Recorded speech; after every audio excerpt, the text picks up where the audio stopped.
नमस्ते प्रणाम। मैं किशोर लाल यादव और हमारे एक बड़े भाई हैं पवन भैया, जो कि गोरखपुर के निवासी हैं और उनका जन्मदिन है 19 तारीख को। और मेरे तरफ से जन्मदिन की ढेर सारी शुभकामना भी है।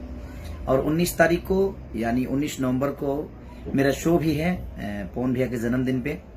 और वो समाज सेविक है, वो हर आदमी की मदद करते हैं और इसीलिए उन्होंने आप सबके मनोरंजन के लिए खेसारी लाल यादव का कार्यक्रम भी रखा है। तो चंपा देवी पार्क में तारामंडल रोड चंपा देवी पार्क में आप सबको 19 तारीख को आप आइए।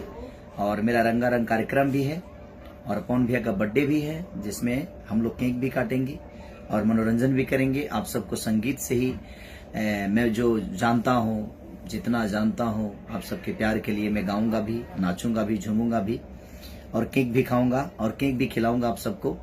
तो पवन भैया के जन्मदिन पे आप भी आइए अपना प्यार और आशीर्वाद देने के लिए। Love you. 19 नवंबर